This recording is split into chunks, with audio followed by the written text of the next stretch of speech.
Bapak Ibu, sebelum kita lanjut mendengarkan firman Tuhan, ada satu pertanyaan untuk kita, yaitu sama-sama kita lihat.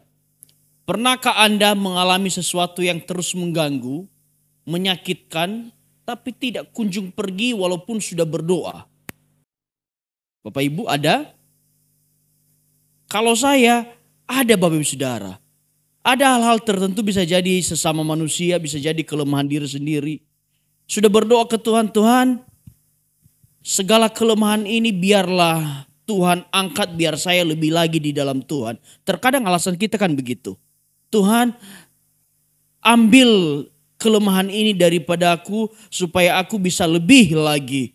Bapak Ibu Saudara, satu hal yang saya alami adalah ketika saya terlalu capek. Maka pertama, otak saya jadi lemot karena histori penyakit saya kemarin. Maka otak saya jadi lemot, kemudian saya juga ngomong agak terbata-bata, nggak jelas. Mungkin Bapak Ibu sering mengalami hal demikian. Kalau saya lagi capek, saya pimpin komsel atau Bible study, biasanya saya ngomongnya ngulang-ngulang karena saya loading terus apa ya. Nah, itu satu kelemahan yang saya alami Bapak Ibu Saudara, yang tidak bisa saya hindarkan. Saya sih berdoa kepada Tuhan, Tuhan biarlah kelemahan ini boleh Tuhan ambil daripada saya, tapi belum juga diambil. Jadi Bapak Ibu Saudara, saya harus ekstra dalam arti begini. Kalau hari Sabtu saya minimal harus full rest, biar hari Minggu saya bisa khotbah dengan baik. Biasanya kalau saya udah capek hari Sabtu, ditambah malam Minggu saya kurang tidur, maka saya udah mulai wanti-wanti. Jadi Bapak Ibu, kayak kemarin seharian saya di rumah, cuma sebentar saya keluar kemudian kembali lagi. Saya berusaha menjaga diri saya jangan sampai capek. Karena kalau saya udah capek, yang terjadi adalah hal demikian. Dan saya percaya Bapak Ibu Saudara juga memiliki banyak kelemahan, banyak memiliki sesuatu yang menyakitkan. Bisa jadi yang menyakitkan itu bukan sesuatu yang dialami sendiri, tapi berasal dari luar diri Bapak Ibu Saudara. Misalnya punya teman, kok gitu amat dia dia gangguin saya terus. Istri saya kok setiap mau berangkat gereja kelakuannya begini terus, kok suami saya gini terus. Kita udah doa sama Tuhan, Tuhan ubahlah suami saya Tuhan, biar saya itu kalau ke gereja nyaman Tuhan. Tapi ternyata suami saya juga gak diubah sampai saat ini. Bapak Ibu pernah ngalami? Dan saya percaya bukan hanya pernah ngalami, bisa jadi saat ini Anda sedang mempunyai itu dalam hidup Anda. Nah Bapak Saudara, Paulus menyebutnya duri dalam daging. Nah Bapak Saudara, duri dalam daging itu adalah sesuatu yang mengganggu. Kalau Bapak Ibu pengen makan daging ikan, udah asik-asik mau makan daging ikan, tiba-tiba ada duri di dalam, maka Bapak Ibu Saudara, ada opsi makanan itu bisa dilepeh atau akan berusaha mengeluarkan durinya dulu. Baru bisa makan. Tadinya mau enak-enak makan daging ikan segala macam, tapi ternyata ada duri di dalam yang mengganggu, yang membutuhkan ekstra tenaga untuk mengeluarkan, atau kalau tidak kita mau mengeluarkan ya sekalian kita buang semuanya daripada ketelan durinya. Paulus mengatakan itu adalah duri dalam daging yang Tuhan izinkan, bukan karena membenci Paulus. Juga saudara, kalau Tuhan izinkan ada duri dalam daging Bapak Ibu Saudara, bukan karena Tuhan benci Bapak Ibu Saudara, tetapi karena ada sesuatu yang Tuhan izinkan untuk terjadi proses, untuk terjadi level up dalam hidup Bapak Ibu Saudara. Amin. Nah, dikatakan apa? Bukan membenci Paulus, tapi karena Tuhan sedang membentuknya. Bapak Ibu Saudara, kalau Anda punya suami yang anteng-anteng wae, suami yang nurut, suami yang gak neko-neko, saya percaya Bapak Ibu Saudara, percaya Anda akan kurang berdoa untuk dia. Tapi kalau Anda punya suami yang setiap hari membuat Anda berlinang air mata, saya percaya bisa 100 kali sehari Anda bilang ke Tuhan, Tuhan ubah suamiku Tuhan. Betul atau tidak? Kalau Anda punya orang tua yang serba ada, minta ini ada, minta itu ada, dimanjakan semuanya serba ada. Mungkin Anda akan kurang berdoa untuk orang tua Anda. Karena semuanya ada. Tapi kalau Tuhan izinkan orang tuamu hidupnya pas-pasan, berarti kamu harus punya waktu ekstra untuk berdoa bagi mereka. Tuhan, bukakan rezeki untuk kedua orang tuaku. Tuhan, sehatkan kedua orang tuaku. Saya ingat betul pas saya tidur, istri saya berdoa sambil nangis ketika saya sakit. Saya percaya mungkin kalau saya nggak ngalami sakit penyakit, dia nggak akan nangis sambil doa.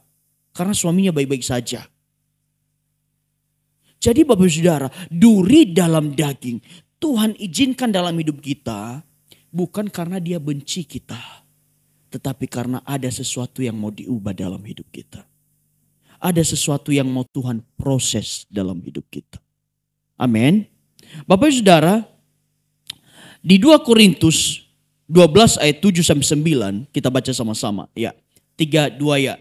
Dan supaya aku jangan meninggikan diri karena pernyataan-pernyataan yang luar biasa itu, maka aku diberi suatu duri di dalam dagingku, yaitu seorang utusan iblis untuk menggocok aku. Supaya aku jangan meninggikan diri. Tentang hal itu aku sudah 3 kali berseru kepada Tuhan, supaya utusan iblis itu mundur daripada aku. Tetapi jawab Tuhan kepada aku, cukuplah kasih karuniaku bagimu, sebab justru dalam kelemahanlah kuasaku menjadi sempurna. Sebab itu terlebih suka aku bermegah atas kelemahanku, supaya kuasa Kristus turun menaungi aku. Bapak Ibu Saudara, ada duri dalam daging di dalam Paulus. Dan sudah 3 kali dia berseru kepada Tuhan untuk duri dalam daging itu diambil daripadanya. Tetapi apa kata Tuhan? Cukuplah kasih karuniaku kepadamu. Karena apa? Tuhan bilang, di dalam kelemahanmu lah kuasaku menjadi nyata. Bapak Ibu Saudara, kalau kita tidak punya kelemahan, kalau kita segala sesuatu terpenuhi, kalau segala sesuatu tercukupi, jangan-jangan kita lupa berseru kepada Tuhan. Kalau hidup kita baik-baik saja, kuliah kita baik-baik saja, keuangan kita baik-baik saja, hubungan pertemanan kita baik-baik saja, jangan-jangan kita lupa nyapa Tuhan setiap hari. Itulah kenapa Tuhan bilang dalam doa Bapa kami, berikanlah kami makanan hari ini yang secukupnya. Tuhan tidak pernah bilang doa gini. Bapak Ibu Saudara, kalau mikir manusia ya, Bapak Ibu jujur sama saya, pilih mana? Doa yang diajarkan Tuhan Yesus atau kita doa sendiri? Doa yang Tuhan Yesus ajarkan begini. Tuhan, berikanlah kami rezeki pada hari ini secukupnya. Atau kita doa begini. Tuhan, berikanlah kami rezeki 1 tahun untuk lamanya supaya kami bisa bersantai. Bapak Ibu jujur, pilih mana? Pilih setahun kan? Kok aman dong setahun gak ngapa-ngapain? Berarti bisa jadi selama setahun engkau juga gak pernah ketemu Tuhan karena semuanya cukup. Nanti tahun depan baru ketemu minta lagi. Tuhan minta setahun. Tapi Tuhan gak ngajari kita begitu. Karena Tuhan rindu setiap hari kita nyapa Dia. Setiap hari kita berkata, ya Bapa saya butuh ini. Tuhan kami butuh ini. Tuhan kami perlu ini. Setiap hari Tuhan rindu Bapak Ibu Saudara kita punya hubungan dengan Tuhan. Makanya Tuhan bilang hari ini yang secukupnya. Dan begitu pun Tuhan bilang hari ini yang secukupnya. Tuhan gak bilang hari ini yang berlebihan. Tidak. Artinya apa? Karena Tuhan rindu setiap hari kita bergantung hanya pada Tuhan. Tahu Bapak Ibu Saudara, ketika bangsa Israel keluar dari Mesir dan mereka dipelihara dengan mana dari sorga. Apa yang Tuhan bilang? Ambil yang untuk hari ini saja. Tapi namanya manusia. Pasti bukan manusia namanya kalau tidak melanggar. Anak muda biasanya begini. Larangan itu perintah. Betul apa betul? Larangan itu justru perintah. Semakin dilarang, semakin penasaran. Begitu juga bangsa Israel. Dibilang ambil yang secukupnya. Dikasih ukuran untuk mereka. Tetapi ada yang menyimpan diam-diam. Dan apa yang terjadi? Busuk, gak bisa dimakan. Jadi dalam hidup kita ini setiap hari kita harus bergantung kepada Tuhan. Karena di dalam kelemahan-kelemahan kita ada seruan-seruan hati kita kepada Tuhan. Kalau semuanya serba cukup, serba enak, kita akan lupa Tuhan. Dan kemudian Tuhan juga katakan begini, supaya, Paulus bilang begini, supaya aku jangan meninggikan diri dari pernyataan-pernyataan Tuhan. Bapak Ibu Saudara, ini bukan hanya Paulus yang ngalamin. Saya udah pernah cerita ke Bapak Ibu. Saya pernah merasa sombong. Karena saya merasa saya khotbah bagus. Saya susun khotbah sistematik. Jadi saya pikir semuanya baik-baik saja. Bapak Ibu Saudara, pernah saya ngalamin yang namanya. Karena saya pikir saya sudah susun khotbah. Kemudian saya bilang khotbah ini udah pernah saya bawa ke sana. Udah pernah bawa ke sana, oh gak perlu persiapan lagi. Tutup mata pun khotbah ini jadi. Udah berapa kali saya khotbahkan dan saya yang susun, otomatis ini jadi barang ini, gak perlu persiapan. Mulai ada kesombongan rohani. Tapi apa yang terjadi ketika mulai ada kesombongan Bapak Saudara? Tuhan sentil tegur sedikit. Saya gak bisa ngomong, saya gak ngerti apa yang ada di dalam bahan itu. Begitu juga dengan Bapak Ibu. Ingat, kalau kita sudah mulai sombong, hati-hati nanti kena sentil Tuhan. Ingatkan lagi, jangan sombong. Bilang kiri kanan, jangan sombong. Dalam segala sesuatu jangan sombong. Karena Allah menentang orang congkak, menentang orang sombong. Dan Tuhan tahu Bapak Ibu Saudara, kita gak bisa menghindari kesombongan. Makanya Tuhan taruh duri di dalam daging. Saya pun ada duri dalam daging saya, Bapak Ibu Saudara. Yang saya katakan tadi, kalau saya capek saya nggak bisa ngomong. Kalau saya capek sedikit, otak saya mulai lemot. Dan itulah duri dalam daging. Oleh karena itu saya harus jaga diri saya harus bergantung kepada Tuhan. Tahukah Bapak Ibu, ketika saya udah mulai capek, mulai nggak bisa ngomong, mikir pun nggak bisa, saya berdoa kepada Tuhan, tolong jemaatmu harus diberkati. Artinya apa? Artinya saya ingat akhirnya bahwa segala sesuatu itu bukan kekuatan saya sendiri, tapi semuanya dari Tuhan. Nah, Bapak Ibu Saudara, kita lanjut. Duri di dalam daging. Artinya duri dalam daging apa sih Bapak Ibu Saudara? Duri di dalam daging adalah kelemahan, penderitaan, beban berat yang Tuhan izinkan ada di dalam kehidupan kita. Beban berat Tuhan izinkan dalam kehidupan kita. Pergumulan berat Tuhan izinkan ada dalam kehidupan kita. Karena yang tadinya kita mungkin kokoh berdiri. Tuhan izinkan ada beban berat supaya kita berlutut di hadapan Tuhan. Supaya kita jangan lupa diri. Tuhan kasih sesuatu yang sangat berat. Tuhan izinkan sesuatu yang mengganggu kehidupan kita. Di pekerjaan pasti saya percaya Bapak Ibu Saudara. Di pekerjaan pasti Anda mengalami ada duri dalam daging di situ. Di pekerjaan saya juga ada duri dalam daging Bapak Ibu Saudara. Artinya apa? Ada duri dalam daging, tapi jangan sampai duri itu merongrong kehidupan saya. Tetapi saya yang harus berubah supaya duri dalam daging itu tidak menghancurkan saya. Bapak Ibu, duri dalam daging itu biasanya nggak besar. Bapak Ibu pernah ketusuk duri kecil, apa sih namanya? Iya, kesuban ya. Cuma kecil sekali tapi masuk di dalam tangan kita, rasanya nggak nyaman. Dan kalau itu tidak dikeluarkan, maka akan rasa terus-terus tidak nyaman.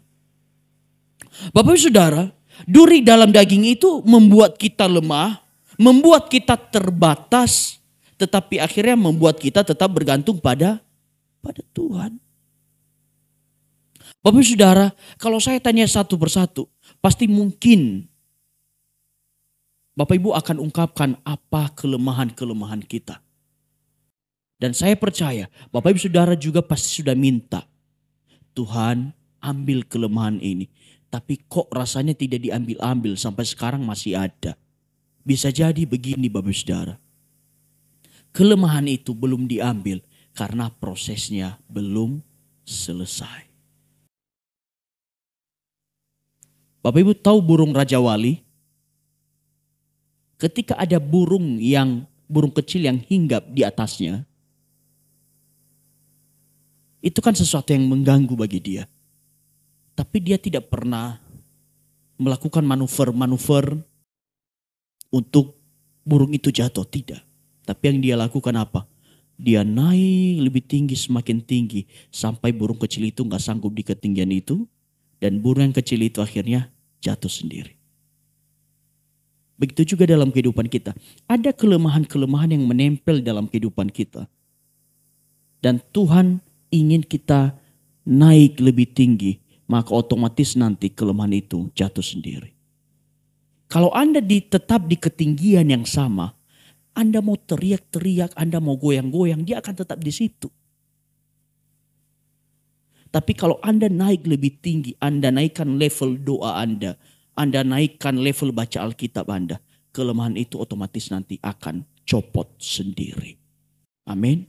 Nah, Bapak Saudara, duri dalam daging sebagai kontrol bagi kita untuk tetap rendah hati dan tidak menjadi tinggi hati atas karya Tuhan dalam hidup kita. Banyak hamba Tuhan yang besar-besar Bapak Saudara jatuh hanya oleh karena kesombongan.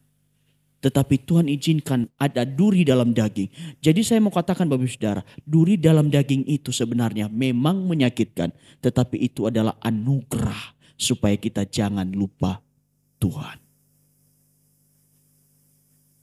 Tadi saya katakan di awal, kalau semuanya serba ada, kalau semuanya serba berjalan mulus, jangan-jangan kita lupa Tuhan. Bapak Ibu Saudara, tahu di jalan-jalan itu biasanya sengaja dipasang ada pengkejut atau polisi tidur. Walaupun polisi tidurnya gak pernah bangun. Ada polisi tidur, tujuannya apa? Supaya kita jangan kebablasan, terlalu nyaman, tancap gas terus. Dikasih polisi tidur untuk pengkejut. Supaya kita ingat, udah terlalu kencang, harus pelankan. Dalam kehidupan kita, seringkali ada polisi-polisi tidurnya. Supaya mengingatkan kita jangan sampai tertidur dan lupa Tuhan. Jadi Bapak Ibu Saudara, apapun duri dalam daging yang Tuhan izinkan dalam hidupmu, itu adalah anugerah sebagai pengingat dirimu akan Tuhan. Supaya jangan sampai engkau melupakan Tuhan. Jadi duri dalam daging itu adalah sesuatu yang awalnya membuat kita lemah. Tetapi dia akan selalu membuat kita terkontrol. Selalu ada di dalam Tuhan. Bapak Saudara, lanjut. Duri itu bisa berbentuk apa saja. Satu, duri itu bisa penyakit yang belum sembuh. Bapak Ibu, saya juga dulu pas sakit berdoa juga Bapak Ibu Saudara. Tuhan, sembuhkan saya Tuhan. Saya waktu itu ketika awal-awal sakit jantung, saya mulai baca-baca artikel. Saya mulai tonton YouTube. Kemudian ada satu perkataan dokter mengatakan begini. Yang ngalamin penyumbatan di jantung itu bisa tiba-tiba henti jantung saat tidur. Oke. Dan saya mulai takut untuk tidur. Karena saya takut tiba-tiba nanti lagi tidur gak bangun lagi.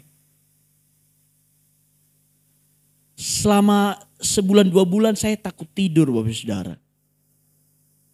Dan kemudian saya mulai capek. Karena saya kekurangan tidur terus menerus. Akhirnya saya menyerah. Saya tutup, saya hapus downloadan mengenai penyakit jantung. Saya nggak mau baca lagi. Saya scroll TikTok ada yang bahas penyakit jantung, saya lewatkan saja. Saya bilang saya nggak mau lagi punya pengetahuan itu. Saya mendingan berserah kepada Tuhan. Dan saya berdoa terus menerus.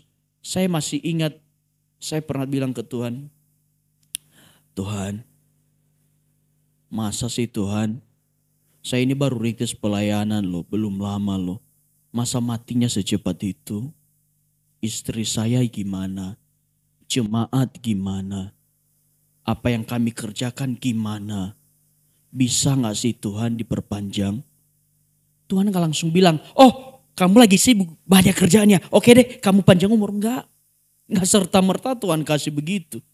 Saya ingat Bapak Saudara, di pertengahan jalan saya kateter, Tuhan buat pertama gak ada penyumbatan.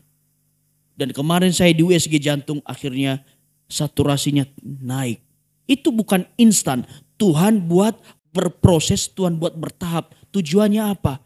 Supaya kita selalu berdoa setiap hari kepada Tuhan. Kita bergantung kepada Tuhan. Kalau Bapak Ibu punya penyakit, Anda berdoa, Tuhan sembuhkan saya. Dan saat itu tiba-tiba ada mujizat. Kalau Anda belum siap, bisa jadi Anda lupa Tuhan lagi. Oleh karena itu Tuhan sedang membiasakan kita untuk bergantung kepada Tuhan. Jadi otomatis andaikan pun kita sembuh, andaikan pun kita dipulihkan, kita sudah terbiasa selama beberapa tahun untuk berseru kepada Tuhan. Dan kemudian Bapak Saudara, apalagi duri dalam daging, doa yang belum dijawab. Bapak Ibu mungkin Bapak Ibu sudah berdoa, Tuhan saya butuh motor Tuhan. Supaya saya ke gereja itu nggak absen lagi Tuhan, nggak terlambat lagi Tuhan. Dan tujuannya kan baik, Tuhan kasih saya motor supaya saya bisa ke gereja nggak terlambat, supaya saya bisa ikut komsel, bisa ikut khotbah. Saya janji Tuhan. Tapi nyatanya udah 5 tahun ini belum ada. Karena juga mungkin bisa jadi Tuhan tahu kalau engkau walaupun dikasih motor nanti bukannya engkau makin rajin ke gereja. Tapi hari Minggu itu engkau pergi jalan-jalan karena ada motor. Jadi Tuhan latih engkau dulu. Supaya engkau siap menerima anugerah Tuhan. Dan bisa jadi orang yang sulit dihadapi. Orang yang sulit dihadapi paling pertama itu gak usah jauh-jauh. Suami atau istri. Selama engkau prosesnya belum selesai. Orang itu akan selalu engkau temui dan akan mengasah engkau setiap hari. Tetapi saatnya kalau engkau sudah terbentuk dengan baik, orang itu pun akan Tuhan buat berubah. Atau Tuhan buat dia jauh dari kehidupanmu. Tujuannya satu, untuk membentuk kita menjadi lebih baik. Apalagi keterbatasan pribadi dan banyak hal lain. Duri dalam daging bisa Tuhan ambil kapan saja. Besok bisa, tahun depan bisa, bulan depan bisa. Tetapi satu, Tuhan akan ambil duri itu kalau tujuannya sudah selesai. Kemudian Bapak Saudara, tetapi Tuhan akan tetap izinkan dalam hidup kita selagi prosesnya belum selesai. Jadi kalau Bapak Ibu berdoa, Tuhan sembuhkan saya. Kalau doamu belum dijawab, itu artinya prosesnya belum selesai. Tapi kalau Tuhan akhirnya ambil penyakit itu, ambil kelemahan itu, artinya apa? Prosesmu sudah selesai. Selanjutnya Bapak Saudara, respon yang benar terhadap duri di dalam daging. Paulus berkata, 3 kali aku berseru kepada Tuhan. Artinya apa? Disembuhkan tidak disembuhkan. Dijawab tidak dijawab. Jangan berhenti berdoa. Dikabulkan tidak dikabulkan. Jangan berhenti berdoa. Paulus tidak diam saja terhadap kelemahannya, tetapi dia berdoa. Walaupun Tuhan tahu, Paulus tahu kelemahannya itu gak diambil, tapi dia tetap berdoa minta kepada Tuhan. Dia berdoa dalam segala hal, itu wajib Bapak Saudara. Masalah dikabulkan atau tidak dikabulkan itu urusannya Tuhan, karena dia tahu prosesnya kapan selesai. Tetapi tugas kita sebagai umat Tuhan, sebagai manusia adalah berdoa. Kapan Tuhan mau berbuat, itu urusannya Tuhan. Kita jangan atur-atur Tuhan. Dan kemudian jawaban doa itu seringkali tidak sesuai dengan kemauan kita. Tetapi percaya Tuhan beri yang terbaik.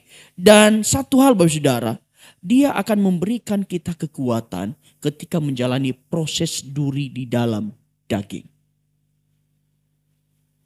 Kalau kita ada di dalam Tuhan, kelemahan-kelemahan itu kita bisa tanggung. Makanya Paulus berani berkata begini, segala perkara dapat kutanggung di dalam Dia yang memberi kekuatan kepadaku. Dia ngerti walaupun ada duri di dalam daging, memang betul, tetapi Tuhan berikan kekuatan ekstra supaya kita bisa melewati pergumulan itu.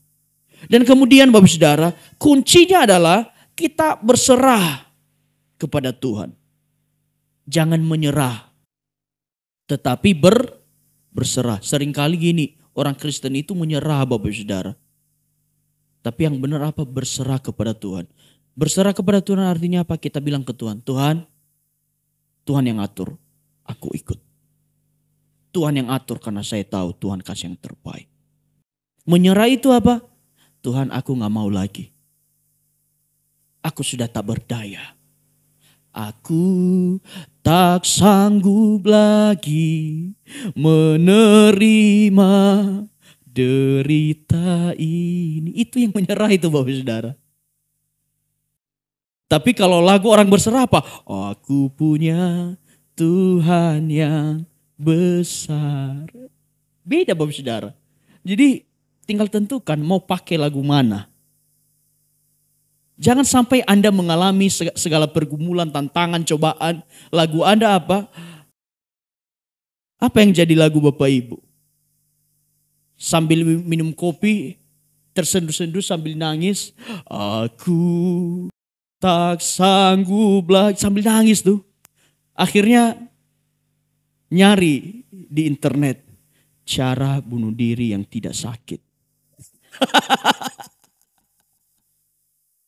Dan ternyata ada cara bunuh diri yang tidak sakit. Setelah di scroll katanya apa? Bertobatlah. Bapak Saudara, saya percaya anak-anak Tuhan kalau punya duri di dalam dagingnya, punya kelemahan, punya beban berat, kalau dia di dalam Tuhan dia selalu berkata, aku punya Tuhan yang besar sebab Tuhanku lebih besar dari masalahku. Paradigmanya berubah. Dia ngalami masalah, dia bersyukur. Dia bukan bersyukur punya masalah, enggak. Siapa sih yang sakit bersyukur? Enggak, bukan penyakitnya kita syukuri. Tapi kita bersyukur. Terima kasih Tuhan, karena saya tahu dalam penyakit ini pun Tuhan akan bekerja.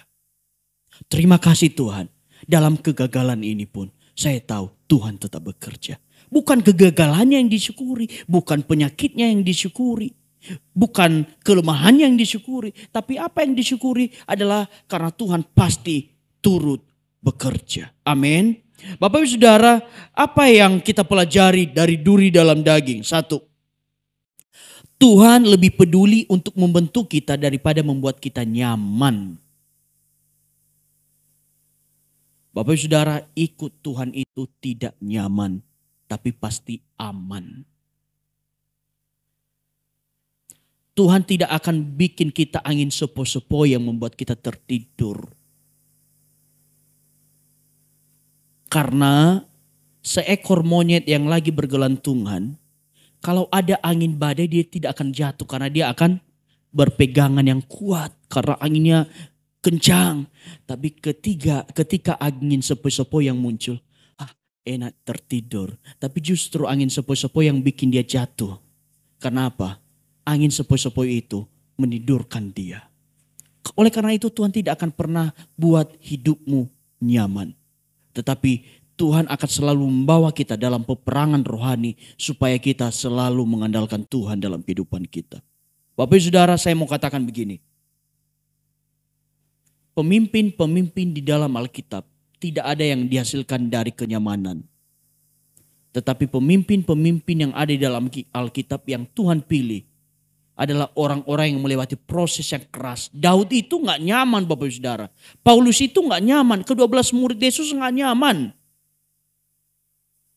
Semuanya gak nyaman. Karena gak ada kesuksesan. Gak ada keberhasilan yang dihasilkan dari rasa nyaman. Coba tanya orang-orang kaya Bapak Ibu Saudara. Coba tanya dia tidurnya berapa jam saja. Tanya dia ada tidur siang gak? Tanya Dia ada enak-enakan aja nggak sebelum berhasil? Nggak ada. Semuanya diproses. Harus ada pengorbanan. Dan itu yang Tuhan mau. Dia tidak buat kita nyaman. Tetapi dia akan proses kehidupan kita. Yang kedua, kasih karunia Tuhan cukup. Bahkan di tengah penderitaan kuasanya menjadi nyata. Kalau kita sebagai orang Kristen yang ikut Tuhan. Harus menetapkan apa yang harus kita lihat. Kita lihat masalah atau kita lihat Tuhan. Kalau pandangan kita ke masalah, maka kita akan kecut hati. Tapi kalau kita lihat Tuhan, kemudian kita lihat masalah, masalah itu jadi kerdil. Tapi kalau kita lihat masalah, kita belum lihat Tuhan, rasanya kita pasti kalah. Jadi Bapak Saudara, engkau bisa menghadapi pergumulan di hidup ini, tergantung engkau lihat masalahnya atau engkau lihat Tuhan dalam hidup. Kemudian ketiga, duri itu bukan kutuk. Kelemahan itu bukan kutuk. Dan juga kita sebagai sesama orang Kristen, kalau kita melihat ada orang yang lagi mengalami duri di dalam daging, kita juga jangan buru-buru. Itu gara-gara dia jahatin orang, nah terima sekarang akibatnya. Jangan. Kita sama-sama saling support supaya setiap orang bisa menghadapi duri dalam dagingnya masing-masing. Dia bukan kutuk tetapi anugerah tersembunyi untuk kita naik level. Saya percaya di setiap pergumulan-pergumulan yang kita alami, pada akhirnya kita akan berkata, terima kasih Tuhan, Engkau sudah bekerja sejauh ini. Karena ingat baik-baik, Tuhan membawa engkau sejauh ini bukan untuk gagal. Tetapi Tuhan membawa engkau sejauh ini untuk menikmati kasih karunia. Dan pasti ada keberhasilan yang Tuhan sediakan. Amin. Kalau engkau lagi jatuh, gak apa-apa Bapak Saudara. Jatuh itu soal biasa. Tetapi bangkit itu hal yang penting untuk kita lakukan. Jangan sudah jatuh, rebahan pula. Jangan sudah jatuh, rebahan. Jatuh, bangkit lagi. Jatuh, bangkit lagi. Karena selalu ada tangan Tuhan yang kuat. Kalau kita berseru kepada Tuhan, selalu ada tangan Tuhan yang kuat untuk menopang kita. Bapak Ibu Saudara, kalau hari ini Anda sedang memikul sesuatu yang berat, jangan pernah kecewa pada Tuhan. Mungkin itu adalah duri di dalam daging yang Tuhan izinkan supaya engkau tetap bergantung kepadanya dan mengandalkan Dia dalam segala hal. Jadi kalau lagi ada kelemahan-kelemahan saat ini, jangan berkata Tuhan jahat, Tuhan gak baik, Tuhan jahat sama saya. Enggak, jangan. Tapi bisa jadi itu duri dalam daging yang sedang Tuhan taruh dalam dirimu supaya engkau berubah menjadi lebih baik. Tuhan rindu kita mengalami kebaikannya dalam setiap musim kehidupan kita karena Dia mengasihi kita. Amin. Bapak Saudara, kita baca satu ayat sebagai penutup, 2 Korintus 10, 12 ayat 10. 2 Korintus 12, 10. Mari kita bangkit berdiri, kita baca sama-sama. Ini adalah perkataan Paulus yang punya iman yang luar biasa, diberkat begini. 3, 2, ya.